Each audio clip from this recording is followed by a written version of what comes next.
Ano nga ba ang mangyayari kung malakas talaga ang strongest man on earth na si King? Matatalo niya kaya ang Monster Association? Nagsimula nga ang chapter na ito sa pagtanong nga ni Black Sperm. Na ano pa daw ba ang hinihintay nilang lahat? Sagot nga ni Psychos na sabay-sabay daw silang umatake bago pa man makarecover si Tatsumaki. Kaya naman dahil nga dito ay naghanda na nga si Black Sperm, Psychos, Evil Natural Water, at Homeless Emperor para sa kanilang umaatikabong atake. Habang si King naman ay tila seryoso nga nang harapin silang lahat.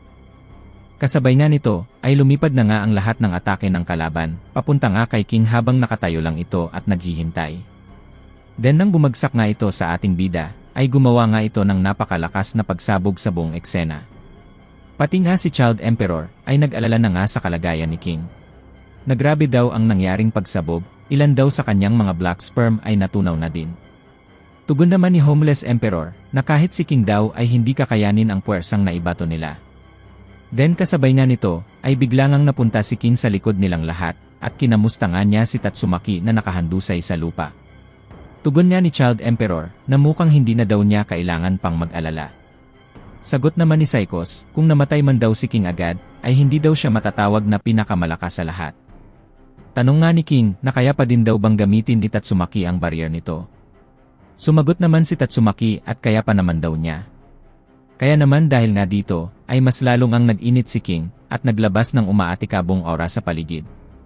Wika nga ni Homeless Emperor na nakakatakot daw talaga si King, parang gusto na lang daw niyang tumakbo. Dagdag pa nga ni Black Sperm na masama daw ang pakiramdam niya sa mga mangyayari. Then binuksan na nga ni King ang kanyang King Engine na gumimbal sa lahat ng mga kalaban. Kasabay nga nito ay bigla ngang lumaki si Evil Natural Water dahil nagre-respond niya ito sa emosyon ng tao at balak na nga nitong patayin si King. Kaya naman matapos nga nito ay una na ngang umatake si Evil Natural Water ng kanyang napakalakas na water jet. Ngunit sinalag nga lang ito ni King na para bang isang papel lamang.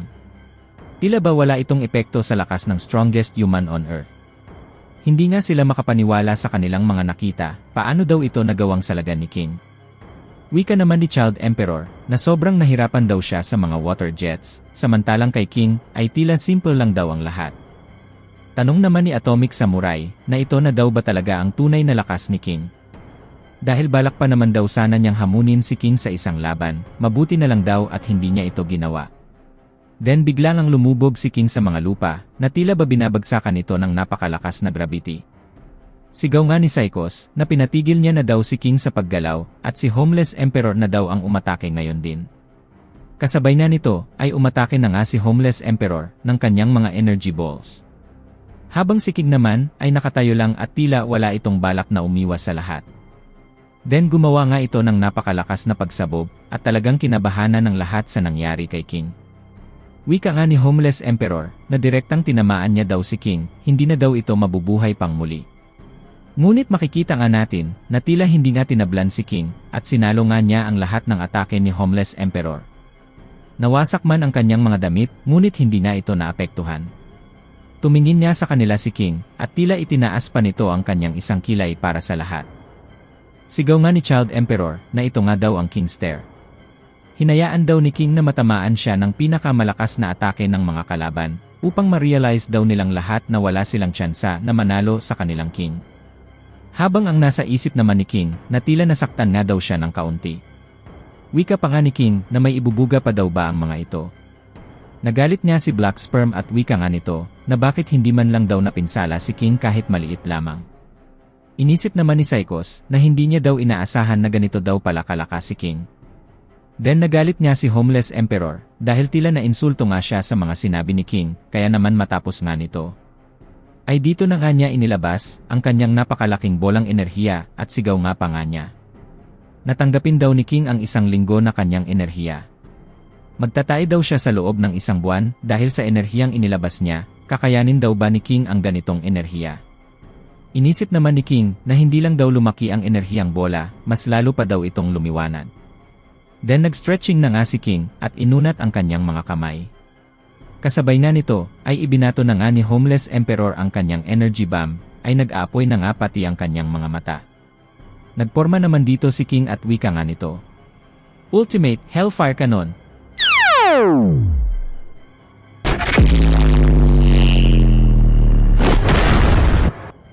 Gamit niya ang kanyang mga daliri, ay nagpakawala nga si King ng isang malakas na enerhiya, upang ma-counter nga nito ang energy ball ni Homeless Emperor.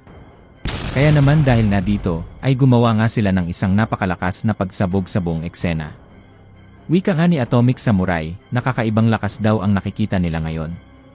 Gumawa nga ng barrier si Psychos at wika nga nito, na kung pati daw si Homeless Emperor ay walang magawa kay King, ay kailangan niya daw niyang gumawa ng countermeasure sa buong lakas na kayang ilabas ni King. Tanong naman ni Child Emperor, na ano na daw ba ang nangyayari ngayon sa paligid? Dahil makikita nga natin, na patuloy pa din itong gumagawa ng isang malaking bolang enerhiya. Then nang makita nga ito ni Evil Natural Water, ay siya naman ang umatake sa bolang enerhiya gamit ang kanyang water jet. Ngunit hindi nga ito tumagos, at tila hindi nga sapat ang tubig upang mapenetrate ang bolang enerhiya. Nandilim na nga ang mga paningin ni Homeless Emperor at sigaw nga nito, na imposible nga daw ito. Then mas lalo nga siyang lumakas, nang sabihin niya ang salitang God. Napansin niya ni Psychos, na nakakalamang na nga daw si Homeless Emperor, kung mapapatay daw nito si King, ay wala na daw sila magiging problema. Sumisigaw na nga ng napakalakas si Homeless Emperor, habang nagpapakawala pa din ito ng umaatikabong malakas na enerhiya papunta sa ating bida. Inisip naman ni Black Sperm, na malakas daw pala si Homeless Emperor. Minaliit niya daw ito kanina at akala niya, bonak daw ito.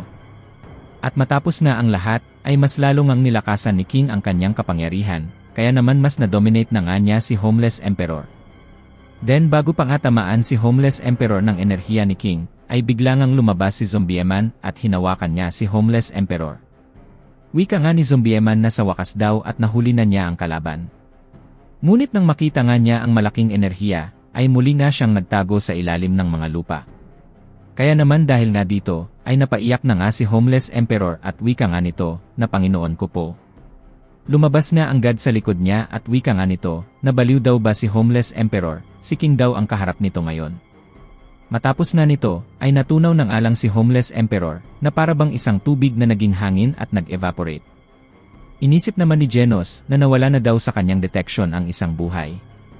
Ganito daw pala kalakas ang Hellfire Cannon ni King. Inisip naman ni Black Sperm na sobrang lakas daw pala ng mga atake ni King, siguradong matutunaw daw ang lahat ng kanyang mga cells pag nagkataon.